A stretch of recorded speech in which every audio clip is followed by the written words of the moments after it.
हमारे YouTube channel के इस वीडियो में आज बच्चों देखिए प्रश्नावली 12.1 जो सरफेस एरिया एंड वॉल्यूम का जो सेकंड लेक्चर है वही स्टार्ट करने जा रहे हैं। तो इसका जो एक्सरसाइज है 12.1 ये ठोसों के संयोजन का जो पृष्ठीय क्षेत्रफल है उसी पर आधारित ये है। तो इसका जो ये पहला क्वेश्चन है, दो घनों जिनमें से प्रत्येक का आयतन 64 घन सेमी है, इसके संलग्न फलकों को मिलाकर एक ठोस बनाया जाता है। इससे प्राप्त घनाभ का पृष्ठीय क्षेत्रफल ज्ञात कीजिए।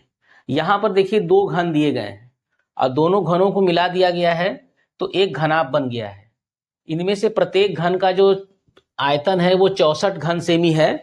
तो इनको मिलाकर के जो घनाभ बनाया गया है इस घनाभ का पृष्ठीय क्षेत्रफल निकालना है। तो यहाँ पर जो घन दिया है, घन का आयतन, तो पहले घन की भुजा को ए मान लेते हैं। पहले घन की भुजा को ए मान लेते हैं। माना घन की प्रत्येक भुजा ए है और आयतन कितना दिया है? आयतन दिया है 64। ठीक है, तो यहाँ पर जो आयतन है वो 64 घन सेमी दिया है और घन के आयतन का फार्मूला होता है ए क्यूब। ए क्यूब बराबर 64 और 64 को किसका क्यूब बनाएंगे? 4 का क्यूब बनाएंगे। तो यहां से क्यूब हटा देंगे तो ए बराबर 4 सेमी आ जाएगा।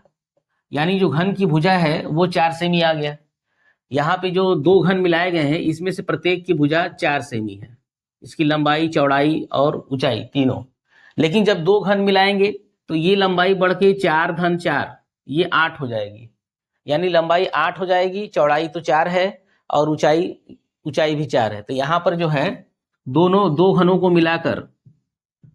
घनों को मिलाकर एक घन बनाया जाता है। तो जैसे ये घन बनाया जाता है तो घन का एक घनाभ बनाया जा रहा है। तो घनाभ की लंबाई क्या हो जाएगी? घनाभ की लंबाई L बराबर ये 4 4 8 हो जाएगा, B बराबर 4 यानी चौड़ाई 4 और ऊंचाई H बराबर भी 4। तो अब इससे जो घनाभ की लंबाई, चौड़ाई, ऊंचाई आ गई तो इससे हमें पृष्ठीय क्षेत्रफल निकालना है। तो इसलिए इसका पृष्ठीय क्षेत्रफल तो पृष्ठीय क्षेत्रफल का फार्मूला इसका होता है घनाभ का 2 कोष्ठ में LB plus BH plus HL होता है। तो अब इसी में रख दीजिए। तो 2 LB यानी 8 गुणे 4 धन 4 गुणे 4 धन 4 गुणे 8, इसको हल कर लेंगे तो 2 कोष्ठक में 32 धन 16 धन 32 और इसको जब गुणा करेंगे, अंदर जोड़ेंगे इसको, तो 32 32 64 और 16 80 हो जाएगा। 80 में 2 जोड़ेंगे तो गुणा करेंगे तो 160 सेमी स्क्वायर। 160 सेमी स्क्वायर जो आंसर आया ये इस पूरे घनाभ का पृष्ठीय क्षेत्रफल आ गया। ठीक है बच्चों, तो यहाँ पे जो दो घन दिए गए हैं उन्हीं को मिलाया गया तो घनाभ बना दिया गया। तो पूरी लंबाई 4 4 8 मिला के देखिए, आयतन घन का दिया हुआ था 64, तो उसकी भुजा ए क्यूब से निकालेंगे तो 4 आ जाएगा और उसके बाद जब मिला देंगे घनाभ तो ये जो घनाभ है इसका जो पृष्ठीय क्षेत्रफल का फार्मूला लगाएंगे और लंबाई, चौड़ाई, ऊंचाई ये हो जाएगी। ठीक है, इसका दूसरा क्वेश्चन देखते हैं। दूसरा क्वेश्चन है बच्चों, कोई बर्तन एक खोखले अर्धगोले के आकार का है जिसके ऊपर एक खोखला बेलन अध्यारोपित है। अर्धगोले का व्यास 14 सेमी है और इस बर्तन की कुल ऊंचाई 13 सेमी है और इस बर्तन का आंतरिक पृष्ठीय क्षेत्रफल ज्ञात कीजिए। यहाँ पर एक बर्तन है वो अर्धगोले के आकार का है, खोखला है और उसके ऊपर एक बेलन रखा हुआ है।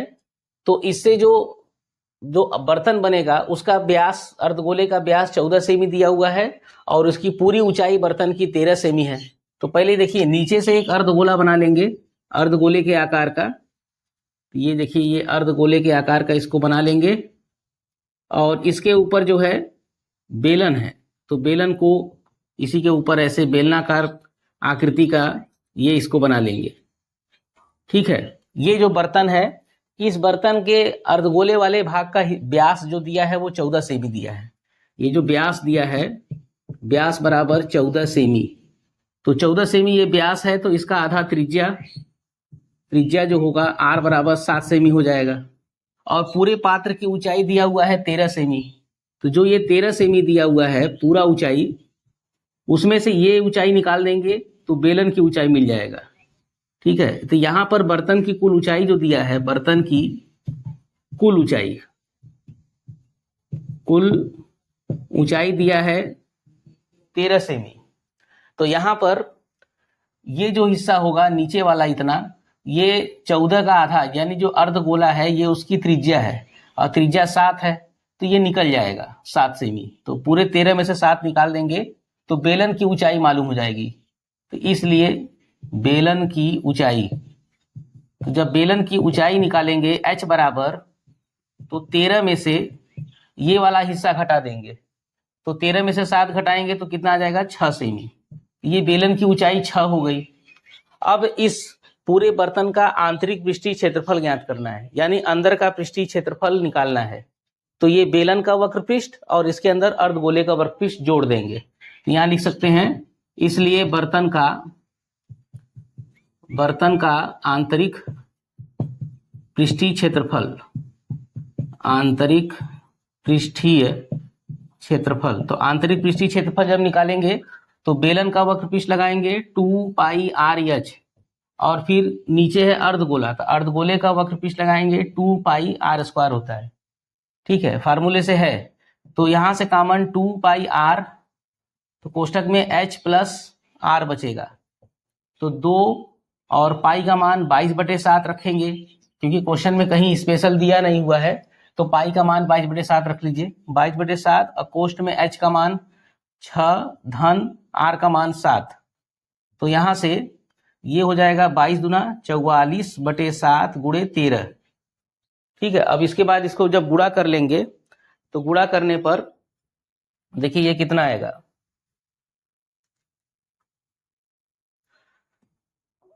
देखिए यहां एक चीज और छूटा हुआ है, यहां से r का मान 7 रख देंगे, h का मान 6 धन 7, तो ये 7 कट जाएगा, तो 22 दूना 44 गुणे 13 हो जाएगा। तो 13 से गुणा कर दीजिए, 13 चौके 52 की 2, 5 आएगा हासिल, 13 चौके 52, 52 5 57, 572 semi square, 572 semi square answer आया बच्चों। तो ये जो है पूरे बर्तन का पृष्ठीय क्षेत्रफल आ गया, आंतरिक पृष्ठीय क्षेत्रफल। अगला क्वेश्चन नंबर 3 देखते हैं।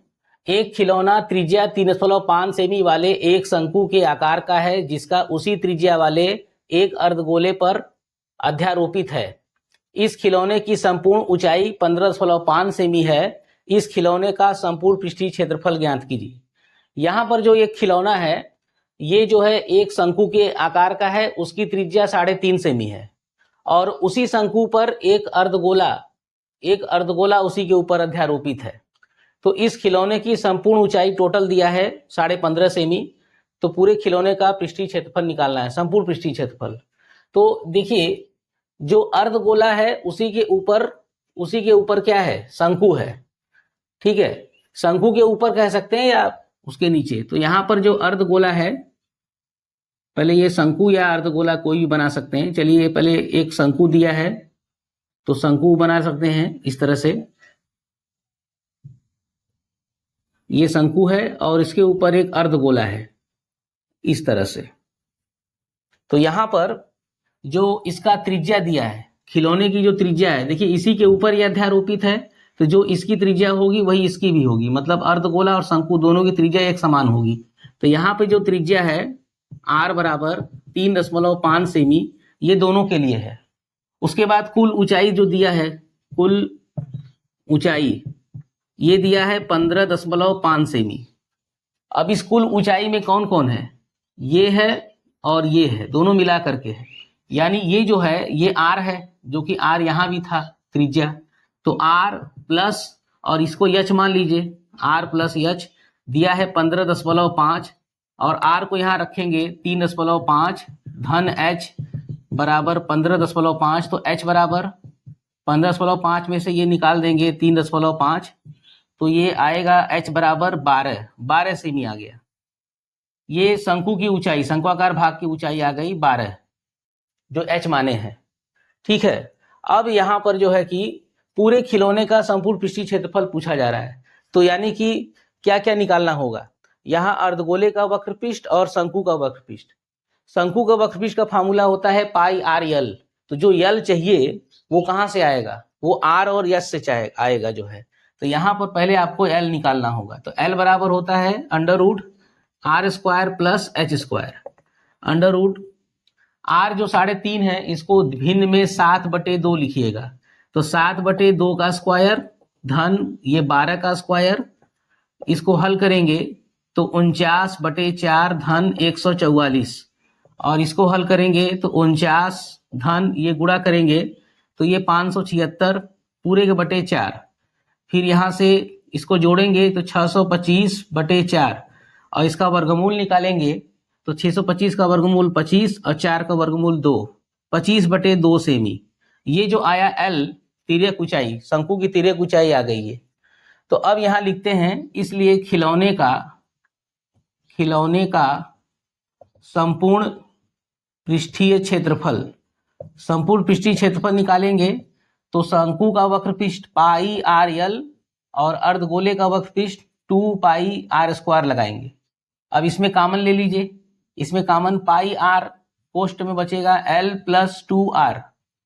पाई का मान 22/7, आर का मान 7/2 ले लीजिए 7/2 और 25/2 एल का मान धन 2 गुणे 7/2।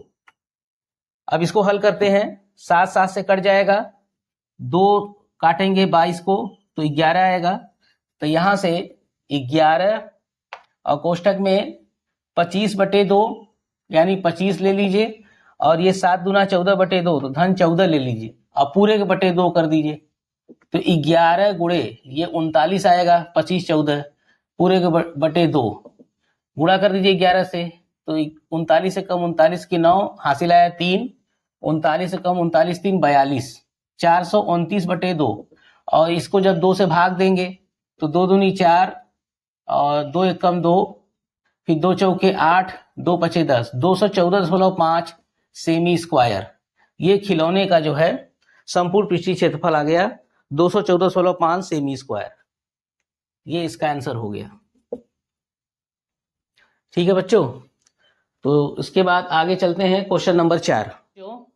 भुजा 7 सेमी वाले एक घनाकार ब्लॉक के ऊपर एक अर्धगोला रखा हुआ है। अर्धगोले का अधिकतम व्यास क्या हो सकता है? इस प्रकार बने ठोस का पृष्ठीय क्षेत्रफल ज्ञात कीजिए। 7 सेमी भुजा का एक वर्ग दिया गया है, घनाकार ब्लॉक है ये, और इसके ऊपर ये अर्धगोला रखा जाएगा। तो जब रखा जाएगा तो बताइए अर्धगोले का अधिकतम व्यास क्या रख सकते हैं? जैसे ही इसको उठा के यहाँ रखेंगे तो जो इसकी भुजा है उसकी लंबाई इसके व्यास के बराबर हो जाएगी, और ये इस तरह से ढकेगा कि जो वृत्त वाला हिस्सा है, क्षेत्रफल है, वो इसके अंदर आ जाएगा। वृत्त वाले हिस्सा के हिसाब से ऐसे इसको ये ढक लेगा। तो अब इस प्रकार जो ठोस बनेगा उसका पृष्ठीय क्षेत्रफल पूछा जा रहा है। तो पृष्ठीय क्षेत्रफल में क्या क्या आएगा? ऊपर से अर्धगोले का वक्रपृष्ठ आएगा, उसके बाद इसके जो है कि 6 फलक हैं, 6 में से जो ऊपर वाला फलक है वो तो इससे ढक जाएगा, तो बचेंगे 5 फलक। तो जो 5 फलक बचेंगे, 5 फलक का क्षेत्रफल और उसमें से ये वाला क्षेत्रफल घटा देंगे, और जैसे ही इसको रखेंगे तो जो वृत्त वाला है उसके क्षेत्रफल को जोड़ देंगे। तो यहाँ पे कुल पृष्ठीय क्षेत्रफल क्या आएगा? तो इसी को देखिए, यहाँ पर भुजा जो 7 सेमी है, इससे ये पूछा जा रहा है कि बताइए अर्धगोले को जब इस पे रखेंगे तो उसका अधिकतम व्यास क्या होगा? तो जितना इसका भुजा होगा उतनी ही उसका व्यास हो जाएगी। तो यहाँ पर जब इसे रखा जाएगा तो अर्धगोले का अधिकतम व्यास आ जाएगा। अर्धगोले का अधिकतम व्यास, अधिकतम वही व्यास 7 सेमी आ जाएगी। अधिकतम व्यास बराबर 7 सेमी, ये इसके ऊपर रखा जा रहा है, तो जो इसका व्यास होगा वो इसकी भुजा के बराबर एग्जैक्ट हो जाएगा। पूरी तरह से इसको इस तरह से ढकेगा वृत्ताकार। तो अब जो है यहाँ पर जो त्रिज्या अगर देखें, त्रिज्या r बराबर इसका आधा 7/2 सेमी हो जाएगा।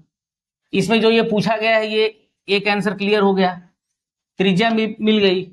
और जो भुजा दिया है ब्लॉक, घनाकार ब्लॉक की भुजा, वो a बराबर जो उसकी जो भुजा है वो 7 सेमी, इसको भी लिख लेते हैं। तो इतनी बीमा हमें यहाँ पे पता है। तो इस प्रकार बने ठोस का पृष्ठीय क्षेत्रफल निकालना है। पृष्ठीय क्षेत्रफल, तो इसमें क्या क्या आएगा ये समझिए। यहां पर एक काम ये करते हैं, जो 5 फलक है तो एक फलक का क्षेत्रफल ए स्क्वायर होगा, तो 5 का हो जाएगा 5 ए स्क्वायर। उसके बाद क्या जोड़ेंगे, उसके बाद जो ऊपर ये रखा गया है तो वृत्त वाला हिस्सा तो इसका ढाक लेगा, तो वो ले लेंगे। तो और पूरे ध्यान दीजिएगा कि पूरा जो ये ऊपर वाला फलक है उसका क्षेत्रफल ए स्क्वायर लेंगे, और ए स्क्वायर में से ये वृत्ताकार वाला जो क्षेत्रफल होगा पाई आर स्क्वायर, इसको घटा देंगे, इसको घटा देंगे। और सुनिए, जैसे इसके ऊपर रखेंगे तो ये वक्रपृष्ठ भी इसको जोड़ना पड़ेगा, तो प्लस अर्धगोले का वक्रपृष्ठ 2 पाई आर स्क्वायर कर देंगे इस तरह से। तो ये जो मैंने आपको बताया समझाने के लिए इतना, ताकि आपको क्लियर हो जाए कि पृष्ठीय क्षेत्रफल में क्या क्या हिस्सा आएगा। इसके 5 फलक आएंगे, 5 फलक मिला करके 5 ए स्क्वायर हो जाएगा। जो ऊपर वाला फलक है पूरा ए स्क्वायर में से घटा देंगे ये वृत्त वाला, क्योंकि जैसे इसको रखोगे ढक लेगा, वो पृष्ठीय क्षेत्रफल खत्म हो जाएगा। तो ए स्क्वायर में से घटा देंगे पाई आर स्क्वायर, फिर प्लस ऊपर से जो ये वक्रपृष्ठ है इसका वो जोड़ देंगे, तो अर्धगोले का वक्रपृष्ठ 2 पाई आर स्क्वायर कर देंगे। ठीक है, तो यहां से इसको हल करेंगे तो 5 ए स्क्वायर धन ए स्क्वायर 6 ए स्क्वायर, उसके बाद 2 pi R square minus pi R square घटा दीजिए, तो ये पाई आर स्क्वायर आ जाएगा। अब इसमें मान को रखिए 6 गुणे ए का मान कितना है 7 है, सॉरी हाँ ये वाला 7 है, तो 7 का स्क्वायर धन पाई का मान 22/7, आर का मान 7/2, 7/2 गुणे 7/2 करेंगे। अब इसको हल करते हैं तो यहाँ से ये 7 सते 49, 6 गुणे 49 धन ये एक साथ कैंसिल, और ये 2 से काटेंगे तो ये 11 हो जाएगा, 11 सते 77/2, और ये गुणा करिए 6 9 54 की 4, 5 आएगा, 6 चौकी 24, 5 29, और ये भाग दीजिए तो 2 तिहाई 6, ठीक है 2 तिहाई 6, 2 8 16 और 0.5, इसको जोड़ दिया जाए तो 0.5 और 8 4 12 की 2, 1 आएगा, 3 1 4, 4 9 13 की 3, हाथ में आया 1 2 1 3, 332.5, 332.5 सेमी स्क्वायर। ठीक है, ये इसका आंसर आ गया, और एक आंसर ये आ गया। ठीक है, अब इसके बाद जो है 5वें से लेके पूरा 9 क्वेश्चन तक जो है वो आपको नेक्स्ट वीडियो में मिलेगा।